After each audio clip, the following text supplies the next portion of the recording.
Sunday, October 17, 2021. I'm Lights Camera Jackson, and welcome to LCJ Live. I am joined by, hang on one second here. Let's see. There we go.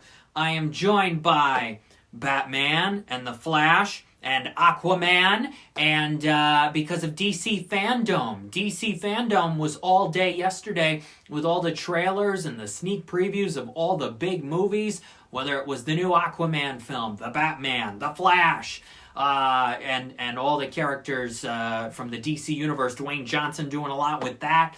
And big promotion yesterday for the DC Fandom. Some family entertainment from the DC Fandom as well. So a big day yesterday for that.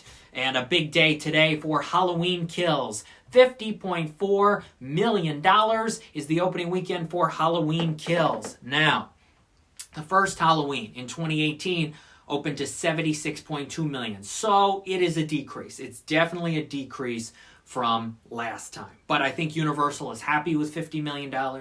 It'll pass Candyman probably in the middle of this week, become the second biggest movie for the studio this year behind F9, The Fast Saga. And they'll take $50 million because of the Duel debut of in theaters and on Peacock. Universal will take this $50 million. No Time to Die, $24.3 million. It's at $100 million after 10 days. Venom, Let There Be Carnage, another $16.5. It's up to $168 million, which is a lot of money for sure. The Last Duel, $4.8 million. Not a huge start for that. Ridley Scott, Matt Damon, Ben Affleck, Jodie Comer, Adam Driver, even with all the marketing behind it from Disney Fox, it only managed $4.8 million this weekend. It's a long film. I have not seen The Last Duel yet, but it's a long movie. The marketing hasn't been spectacular. The reviews have been mostly positive, but people just not that interested in going to see The Last Duel. Addams Family 2, though, made another $7.2 million this weekend at $42.3 million, ahead of Ron's Gone Wrong, coming out this week from Disney Fox, animated film. And I think some families are going to go, but some families may not have even seen commercials or know what really it's about yet. It's a standalone original animated film. We'll have to see how it does this week. Shang-Chi with $3.5 million, $680,000 for Free Guy, $543 for Lamb, and two movies that snuck into the top 10 films in very limited release. Most Eligible Bachelor, $469,000, and Honsla Rock with $705,000. Candyman's out of the top 10. Dear Evan Hansen's out. Hard Luck Love Song, we don't have the money for yet. Many Saints of Newark also out of the top 10 as of this moment. If you're just joining us here on LCJ Live, you're watching this live on Twitter or on YouTube afterwards, youtube.com/lightscamerajackson. You may have seen my rapid review of Halloween Kills. I screened the movie at home on Friday. As you may have heard me talk about on 99.5 The River, Universal was supposed to send a screener link of the film on Tuesday. That did not happen.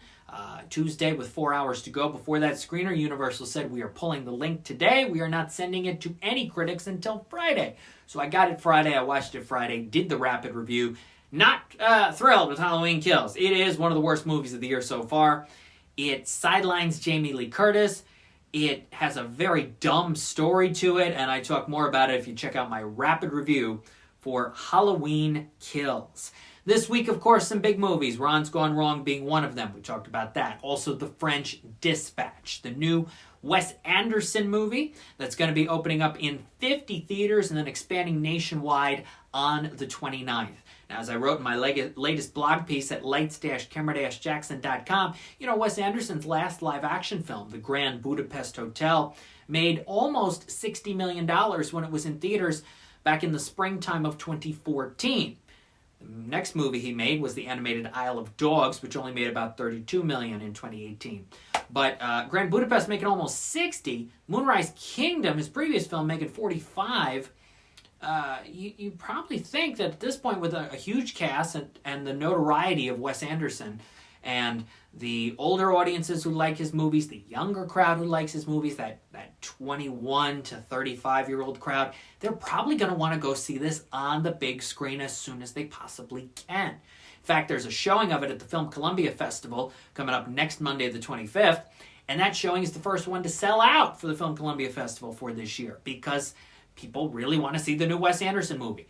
So how will it do? Will it become, even if it makes close to 60 million, that's semi-blockbuster in this day and age. Will it do that? Will it make close to $60 million? How big will its start be? We'll have to see this week. Also coming out, Dune. I'm going to be seeing Dune from Denis Villeneuve, the director of Blade Runner 2049 and Arrival and Prisoners. Dune is another 2.5-hour film. It is a big action movie with a big cast, including Timothée Chalamet and Zendaya. Huge cast. Javier Bardem is in it. A lot of people. So that is out this week. How will Dune do? Warner Brothers needs a hit. They desperately need a hit. As I wrote on my social media, including Twitter at LCJ Reviews the other day, Warner Brothers combined totals for their last 4 movies. So we're talking Reminiscence, Malignant, Cry Macho, and The Many Saints of Newark was just about, 32 million, 35 million, somewhere in that range. They need a big movie. They need a big film. Suicide Squad didn't do enough for them this summer. Space Jam did all right, but not gigantic. Their biggest film of the year is still Godzilla vs. Kong, which came out in the springtime and made exactly 100 million. So they need this to do really well. Because I believe they only have 2 movies left for the rest of the year.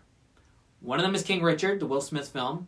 I don't think that's going to be a blockbuster. The other is The Matrix. And the new Matrix movie could do really well, but that'll depend on the reviews. That'll depend on how people feel at Christmas time. Do they want to go see it? Is it worth it? Do diehard fans want to experience this? Or do they just want to let the trilogy be and not have this mess up their love for The Matrix? That's a risk. It's really a risk. So Warner Brothers wants Dune to do very well. And coming this week for at-home viewing on Netflix is the new 9-part animated series, Maya and the Three, from Jorge Gutierrez. I'll be talking with him hopefully tomorrow. And some more AnimationScoop.com Q&As and LCJ Q&A podcast episodes very soon, including with the makers of Robin, new Aardman animated holiday special. You get that podcast episode coming up in early November. Speaking of holiday specials, we've got a lot of them on the way this year. New Trolls holiday special for NBC. Jimmy Fallon's got an animated holiday special. New Peanuts one for Apple TV+. Bebo Saves Christmas for the CW. There's a lot. Shaun the Sheep for Netflix, and this new Scooby-Doo special. It's coming on Friday, October 29th on the CW.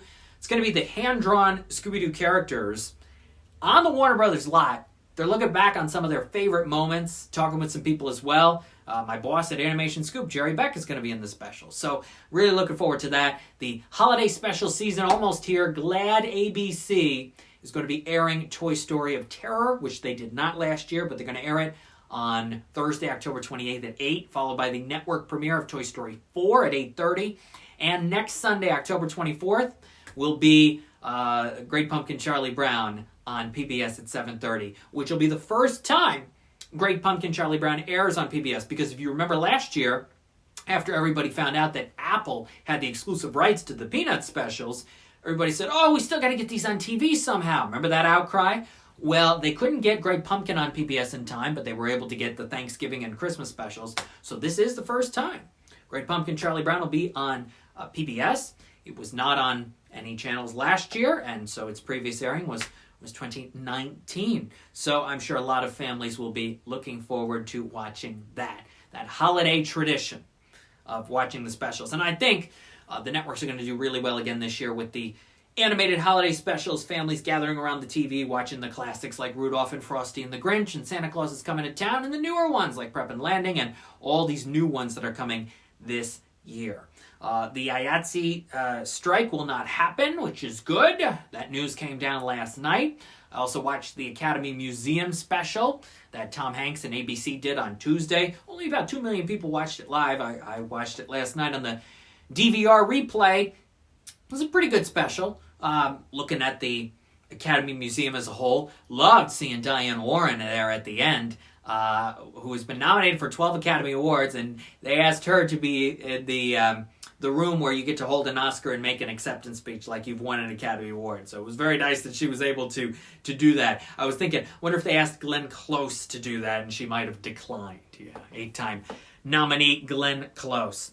So there you go. Halloween Kills with 50 million.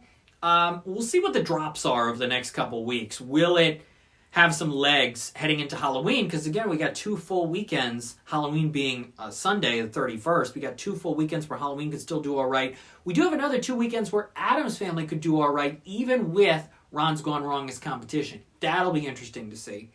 No Time to Die, just close to getting to 100 million at this point. How high will it go? Will it get to the 168 that both Casino Royale and Quantum of Solace made? I'm not sure at this point. If it can do another $68 million, it's going to be a close call. It is. Venom at 168. The first Venom made 214. I don't see this Venom getting to 200, but again, that may be a close call. Venom could still do okay going into Halloween. Last Duel only doing 4.8. It needs awards nominations to get more attention, and that won't happen until it's available for at-home viewing. So Last Duel probably not going to make a lot of money. Shang-Chi at 218. Let's see if Shang-Chi can get to 225. Maybe Marvel will try to get it to 230. That seems like too high. Maybe 225. Free Guy crossing 120 million. It may not get to 125, but I think Disney Fox is happy with 120 million bucks for Free Guy. So we're back here next Sunday. We'll talk about Dune, Ron's Gone Wrong, how The French Dispatch did in limited release, and we'll preview some of the big movies opening up for Halloween weekend and film festival buzz, including Last Night in Soho, which is the new film from Edgar Wright that's going to be coming out on the 29th. New horror movie called Antlers, also coming out on the 29th from Scott Cooper. So some films to talk about, some TV to talk about. We'll get into all of that. If you're watching this on YouTube at youtube.com/lightscamerajackson, be sure to subscribe to my YouTube channel. That'd be great. Go to Twitter at LCJ Reviews, Instagram at LightsCamJackson. The website is lights-camera-jackson.com. Tomorrow, the Critics' Choice Documentary Awards nominations come out. I'm also going to have my review of Julia, the new Julia Child documentary. Look for those on the way. And this weekend, I will be celebrating 1 year of being on 99.5 The River with host Randy McCartan. So we're going to have a nice celebration, hopefully, later this week.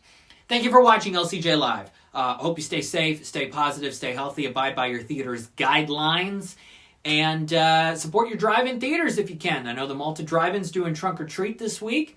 If your drive-ins are doing something safe and special for Halloween, take part in that. And I'll see you, and support your film festivals. If you got a film festival near you and you're able to safely go and you want to see some movies, support those as well. Take care, everybody. Thanks for watching LCJ Live. I'm Lights Camera Jackson, and we'll see you next time. Bye-bye.